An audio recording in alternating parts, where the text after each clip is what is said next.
good evening, and welcome to the first ever episode number 1 of We Need to Talk About Sunday, and anything can change, including the name from this point. So I'm Jason. I'm a preacher and steward at Romsey Methodist Church. I was also a preacher on Sunday. And who are you?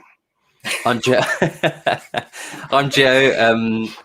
Obviously, we've recently moved to Romsey and did a little lockdown CD. Did some worship music, obviously, for the church during 2020, and still kicking around. And we asked the chat, and I'll ask you, Joe. What have you been doing to keep busy during lockdown? Well, yeah, I can share my little screen here. I'll show you what I've been building for the last month. Hopefully folks can see that I've been building the Lego Millennium Falcon. I think it was over 7,500 pieces, so that's kept me busy most of January time. It has literally just completed yesterday, and now I'm missing it already. Excellent. That's all I've been up to. What about you? Well, I've got a baby, so you have no time. No. It's been I started a new job a couple of weeks ago. It's going well, I think. So we're enjoying it. So that and baby and lots of shenanigans with Micah, who's having a bath the other side of this wall. So if we're hearing it, that's what that is. Not the bath time's usually that stressful. I've got some great questions come in. Some great answers to that question come in. Walking after work and being grandparents. Yeah. Not brothers. No, brothers-in-law. So, brothers-in-law. Yeah, that's true. We are now brothers in Christ as well. So there you go. That is true. And in Star Wars. And in Star Wars. Excellent. So brief overview.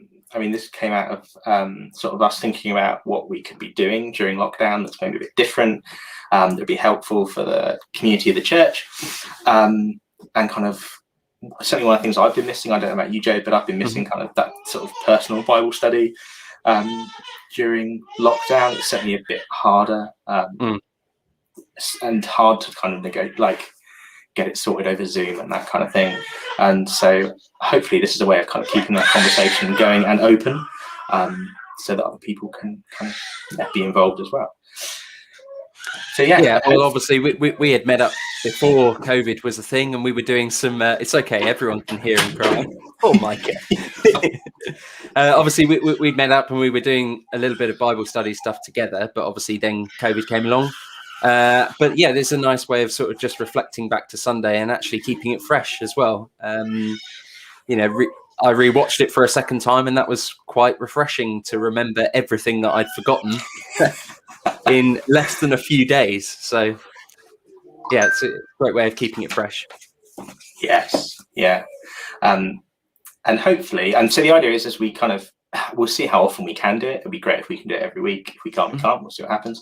But hopefully we'll get preachers on, other members of the congregation, just to have a chat about Sunday service.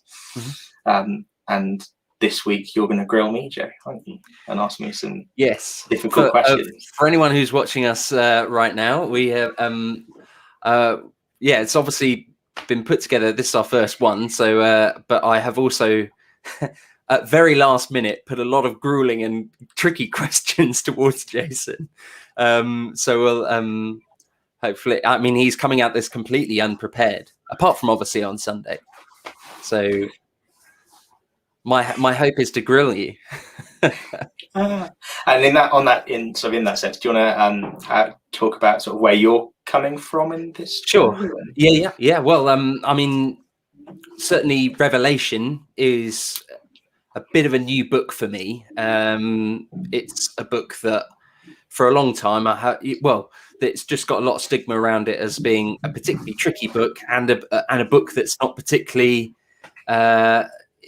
enjoyable, or it can be quite worrying, as anxiety provoking, as well as obviously so yeah, for me, I'm coming at Revelation as a complete newbie, so it's exciting to kind of learn and delve into it a little bit deeper, but also kind of have a bit of a guide to going through it as well, which is great.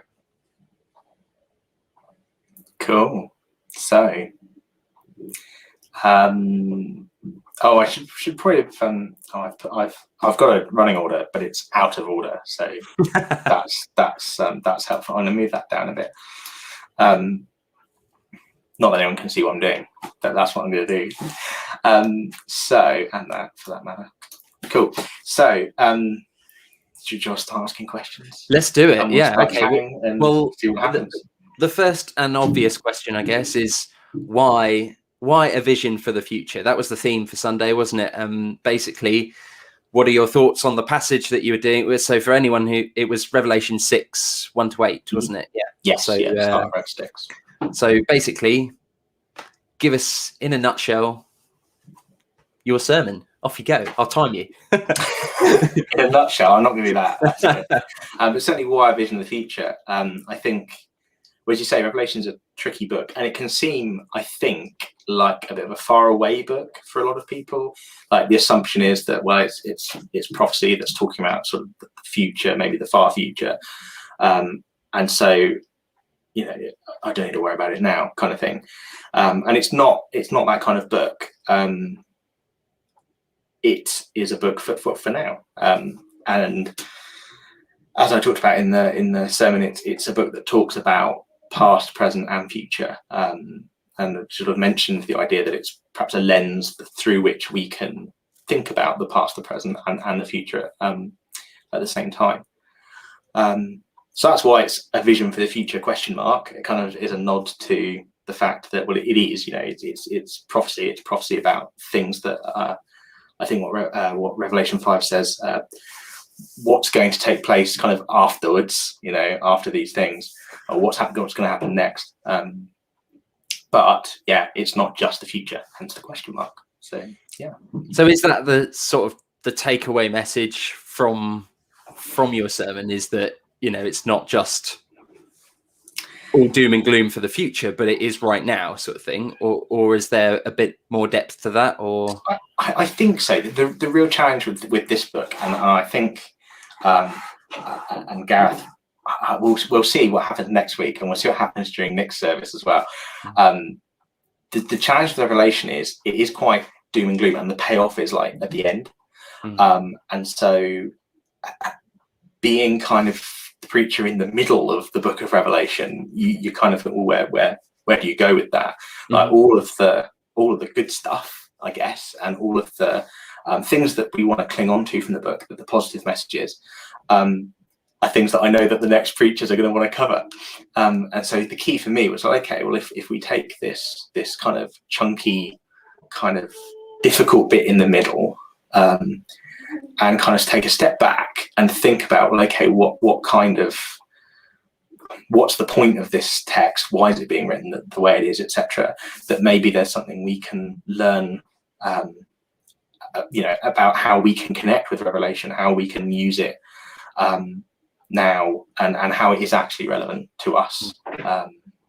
But yeah, you're right. It's a bit grim, and especially, but that's why I kind of picked that chunk of text. I think it is quite negative. It's quite unusual, I think, for us. But actually, as I mentioned, it's not unusual for a lot of people. A lot of people find themselves in those kinds of situations, like, you know, every day, and that's kind of the tragedy of that book. Not that, oh, well, in the future it's all doom and gloom. It's, well, actually it's doom and gloom for people right now. Yeah, well, particularly right now. Yeah. You know, this last year has been pretty grim anyway. So we are literally living in times where it is a pretty grim reality. But in that, like, we are part of the answer to that question. And again, that's one of the sort of things I said on Sunday about not kind of trying to read Revelation in isolation, that there's a whole lot of Bible that comes before it that's really important, that Revelation itself as a book is very aware of.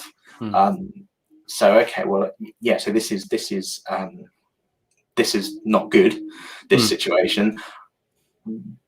What do we know from having read the rest of the Bible that we can make it better, I guess. Yeah.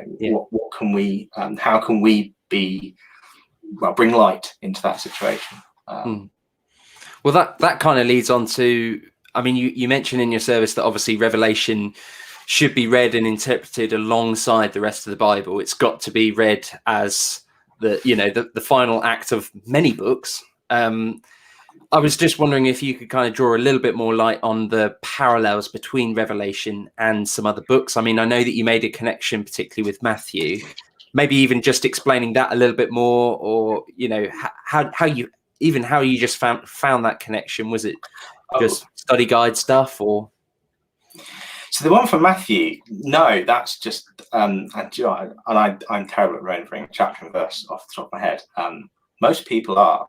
I feel like I should put that in there. And equally, and I kind of, before I carry on, I'm not an expert in this. I kind of, I know as a Christian, I need to have some kind of understanding. I need to get some kind of grasp of this book, especially as a preacher during the theme of Revelation. And so,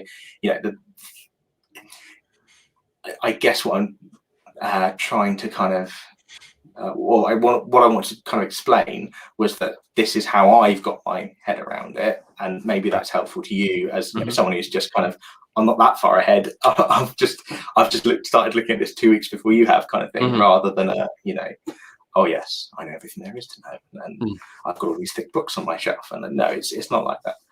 But yeah, the Matthew one, it just kind of, as I was reading and thinking about, I'm trying to remember what I said. Can you remember what I said? It just kind of stood out to me of okay, when Jesus said he's not come to abolish the law, he doesn't. Jesus is, so the Old Testament was Jesus's Bible, and he didn't make an effort to do away with it. Obviously, changed people's interpretation of a lot of what was in it, but didn't get rid of it, I guess. Yeah. And so when you've got Revelation at the end of the Bible, kind of bringing all this kind of Old Testament imagery and ideas back into, because actually the rest of the New Testament is not like this, really, is it? But you've got this book at the end that's kind of bringing that all back. And I really think that is that in action. How do we reconcile what we know about Jesus and the Gospels and with this our history, our the Old Testament, the rest of the Bible that we've inherited, that must still be relevant to us.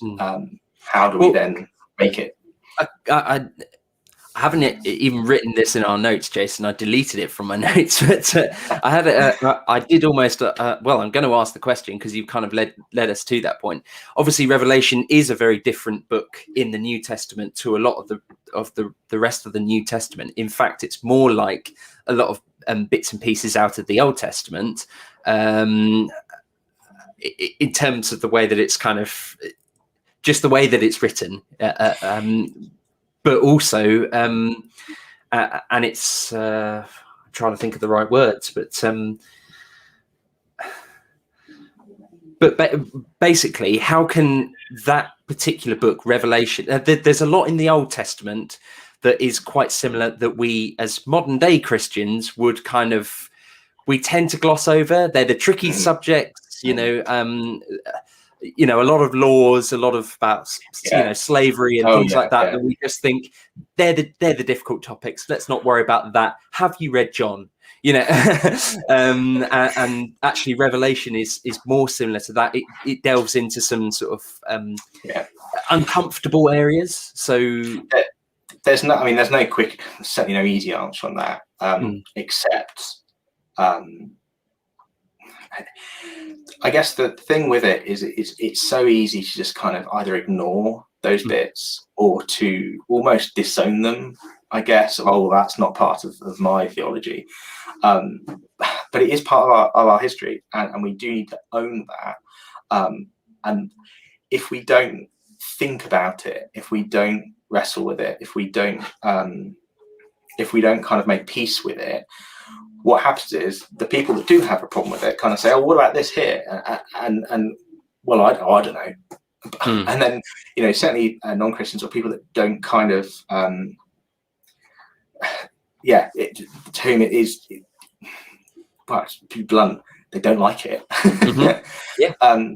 Yeah. I've had people come to me, what about this part of the Bible? And it's better to know, and even admit to, it's difficult, than to be the kind of person to, or certainly from my point of view, to be the kind of person that that bit's not relevant. Because again, otherwise people realize that we'll see it as picking and choosing. Mm-hmm. And actually it's better to have a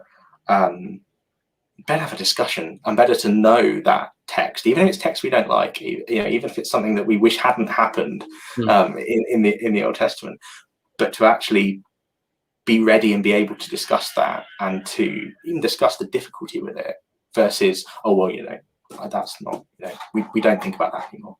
I think that's a more helpful way of dealing with that. And in a way, that would be a way of sort of justifying it, or not justifying it, but sort of being able to have a conversation with someone that might be sort of trying to pick holes in Revelation, or just generally the Bible. What about this verse? Is just having that knowledge, or just being aware of those passages, so that you're armed with some sort of defense. Yeah, and I think, and it's not even so much as just defense, is it? It's more just kind of just being able to live with it. I think I think is important. Yeah. Sure. I noticed that Jane's put in a comment, but I don't think she's actually given us a question. Question perhaps worth considering at some time is... There we go. So hopefully Jane is able to feed that through to us momentarily. Here we go. What will anyone new to our church make of this service? The main congregation will, of course, always be regulars with background from other weeks. Yet that is true. That's a great conversation, particularly right in the, as you say, in that middle chunk of Revelation, where there isn't that cushioning of context that we've had, obviously, in the first couple of weeks from Marion. And that's a great question. I mean, yeah, I think the benefit of YouTube is that the last 2 or 3 weeks is there, and people can go back and kind of go on that journey with us. And I think Marion's introduction was really good. And I'm hoping that anyone that's kind of dropped into last week's, or the week before, or this week, sorry, or the week before, knows that this is number 2, this is number 3 of a series. Maybe I should check out number 1.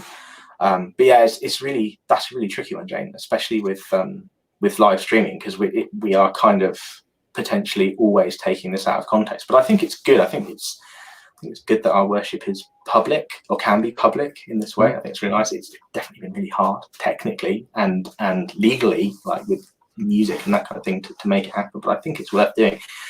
And much like the Bible, itself, it's an open book. Anyone can pick up a Bible and turn to any page of it, and that's what they're getting. We don't do that thing where you have to be a level 7 Christian to unlock Revelation. We don't do that. It's all there. It's all on show for everyone to be able to read and digest. Well, if I have to, even just preparing for this evening, I went back and listened to your sermon again, and it was great, because literally after every point that you would make, I could pause right there and and ponder what you were getting at, and that's how I managed to come up with quite a few questions. And that, as you say, that's the beauty of them all being right there and recorded, and we can go back through it and revisit them, which is great. Cool. I'm going to just put this up. Oh no, I'm waiting, because there's a great comment that I'm just waiting to appear in the little thing down here that I'm going to pop up. Thank you, Katie. That's awesome. To believe this takes faith. To live it takes courage. Great. We could just, I won't answer any more questions. I'll just keep putting the comments up. No, that's cool. That's really cool. I don't know if we answered that. The only other thing with that is I think one of the things I've had to understand is that most people now don't kind of have a real understanding of what goes on in church generally.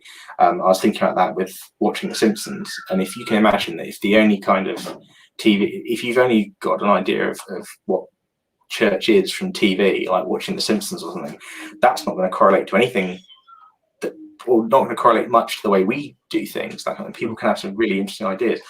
I noticed looking back through like the YouTube, because you get a little timeline of when people have been dropping out, and like every now and then someone will pick a hymn that's like, and people will drop out, and it makes you think, so yeah, actually, just kind of listening to music or singing along to that kind of music is weird for most people. I'm not surprised that they dropped out. So yeah, I think it's a we're learning. Wasn't one that we performed, right? No, you're right. I won't mention any names. It's fine. But yeah, I think that's just this is weird. It's quite hard anyway to try and sing along from home, as things stand. A lot of it. That's why we're putting in 2 per service. But we've had to change a fair bit to make it work a bit better for YouTube. I have to say, sorry, just jumping back to what Jane's, written about the fact that if anyone was new to, how would they make, what would they make of this service? I think it's actually quite refreshing to look at, at a theme, an idea of themes as well, because it's something that collectively the church congregation can, kind of be tackling together. That's quite nice, rather than just sort of going through the Bible. Let's start at the beginning, run to the end, and then we do it again. And that, sometimes that often feels why, Christmas is, because it comes around every year again, some people go, oh, well, I know this bit, whereas obviously those bits that you dive into new, they bring up new themes, and they bring up, and collectively thinking that way, there might be stuff that obviously, people had never noticed before, and or even passages and books and chapters that people have never even looked at or heard before. And particularly with Revelation. So I think it's great that there's. Go on.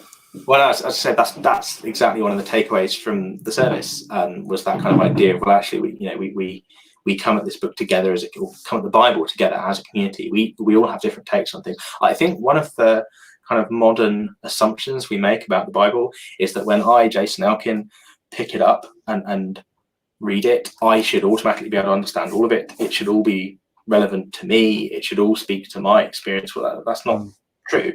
But to a community, that is true. It speaks to lots of people's experiences. And if there are bits that I don't understand or don't get, well, I might not ever understand or might not ever get it, just because I'm not the kind of person that when it was being written, it was going to speak to.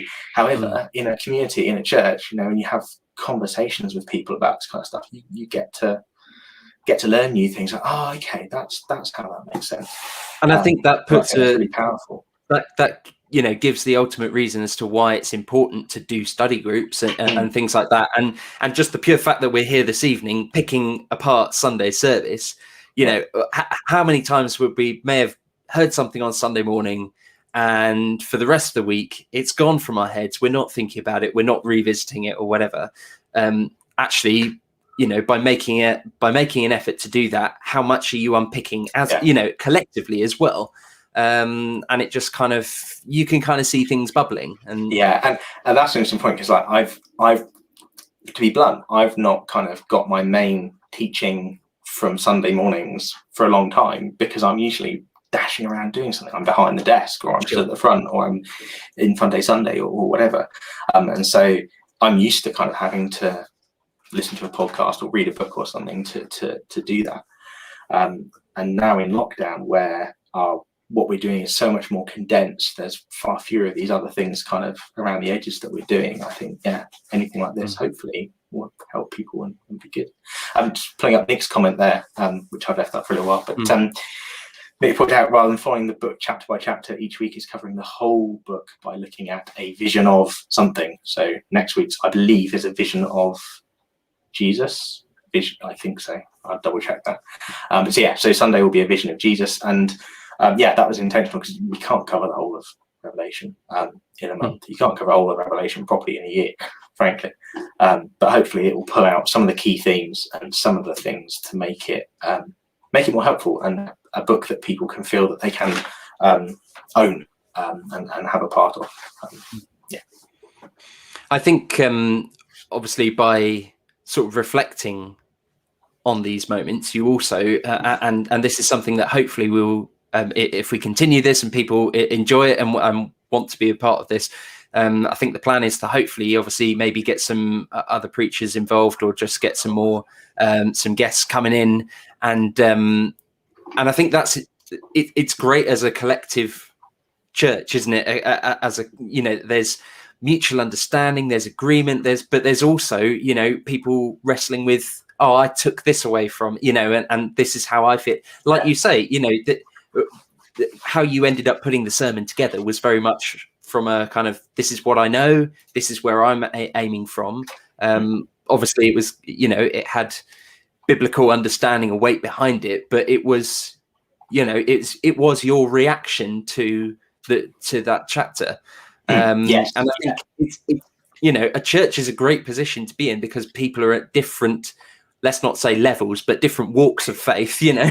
And so actually people who might be completely brand new to Revelation, or just generally their own faith, might be in a completely different, might be able to offer something completely different and refreshing to someone who has been a Christian all their lives, and maybe, you know, some parts have got stale, who knows. Yeah.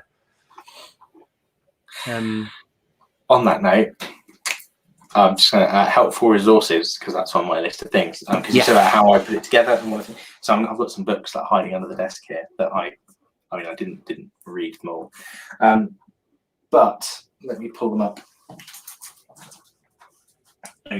These are bigger than they need to be, so don't be like I just like fat books. That's my book. So study Bible.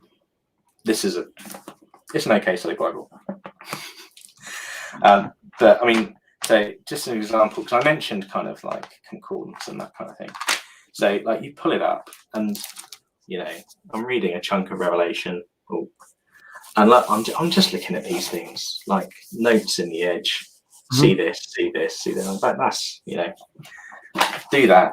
If you've not got a study Bible, get one and do that, and then you can pretend to know everything that's going on in there. Yeah. But no, in terms of, you know, working out that how this story interweaves through the Bible, yeah, you can read it all a lot, and you should, you know, you should read the Bible as much as you possibly can. But actually, a lot of people have done a lot of work on tying that all together for us, and it makes it easier. Different versions of the Bible. This is Tom Wright's New Testament for Everyone, so it's just a fresh take. Someone who's, you know, Tom Wright's gone through and retranslated the New Testament from the original Greek, and great. Actually, I found that very, very refreshing, even just using the Bible app. If there's something that, you know, I've been reading in a particular version, the beauty of being on the Bible app, you can just switch which version and find something that is, you know, slightly easier to understand, or, you know, or it just places it in a different way. You know, even just something as simple as that is lovely. Yeah. Yeah. It's then so about concordance. So I don't know, I can open this up, and if I want to find ever in the Bible that talks about Memphis,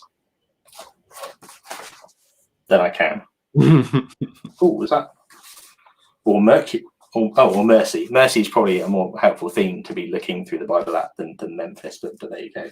And so then that's it. That's how you can kind of, certainly with Revelation, where it's pulling from the Old Testament and pulling all these ideas together, something that's just, actually pointing you back elsewhere through the Bible where these things pop up. Brilliant. And it makes you look really clever and like you know everything.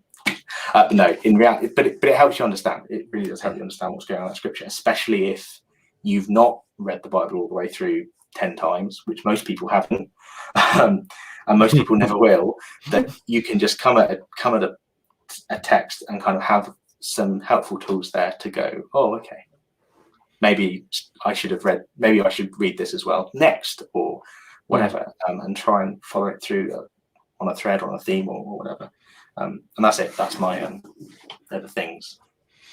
Well, yeah, I'm just sharing my screen, Jace, and you can see that for anyone who's not yet reached sermon level, I've got some lovely little Bible blueprints. So basically, just a little outline of every single book of the Bible. I've deleted the others so that I don't have to scroll right down to the very end, but just sort of actually, little things like this that just kind of help set the scene, give some context from sort of thing. Actually, just breaking, those few chapters down into, what's going on. I find that really helpful.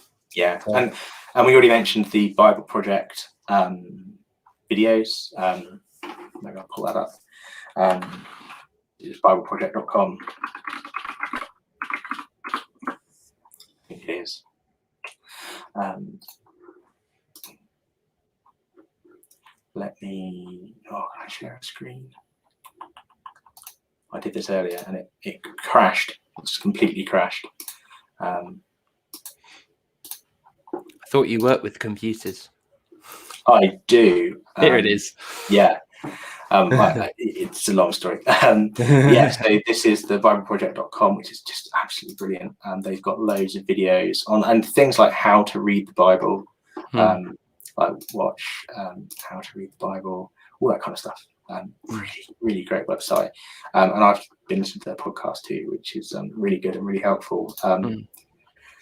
Especially if you've kind of, but again, it's really interesting because you start kind of coming to it thinking, I should probably get an overview of this book before I do a bit more reading of it. And then once you do that, you kind of realize, it's much more helpful if I read a lot more in one go. And it's a lot more helpful if, now I've looked at Revelation, maybe I should go back and look at Zechariah. And you just, it makes you realize that when you do sort of consume the Bible in longer chunks, that it does seem to make more sense and a different kind of just really helpful. Yeah. Well, I think we've probably hit all the bits and pieces that we wanted to, given people at least the opportunity to feel what this kind of thing could be like.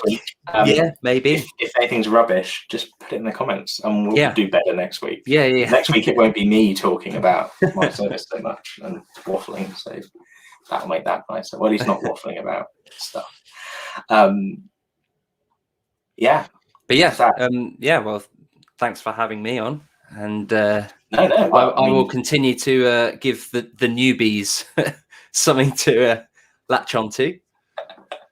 Yeah, well, we'll see what happens. I haven't agreed with Gareth if and when what we're doing next time. Hopefully we will. I'll send around a thing. Is Joe still hosting next week? Nick said it's not popped up yet. I can see it on one screen, not the other. Yes, hopefully. Are you still? Do you want to carry on, Joe? I have nothing going on in my life right now. I run an online choir, and that's about it.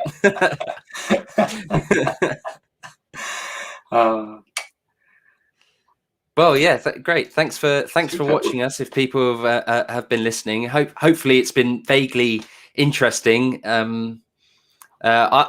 I've personally, I just found it interesting to go back. I mean, I was doing the sound for you on Sunday, Jay, so I didn't really listen to the service at all on Sunday because it was all too much going on.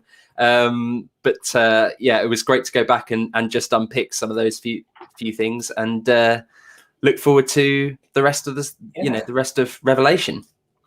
Super, great. Should we end with the prayer? Yeah, sure. Why not? Okay, go for it. I'll do a prayer.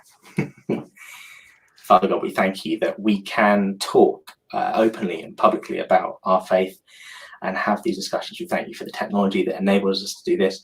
We pray that this will be a helpful thing for everyone that tunes in and watches this, and pray that you'll help us to work out the best way to go in the weeks ahead. Amen. Amen. Go rescue that baby. Rescue the baby. It's bedtime now. Yeah. So for all of you. Oh, hang on.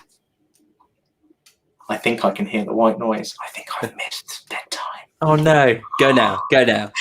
Anyway, Cheerio, folks. Thanks very cheerio, much for watching. everyone. Thank you for watching and sticking with us and putting up with our shenanigans. And we'll see you again soon.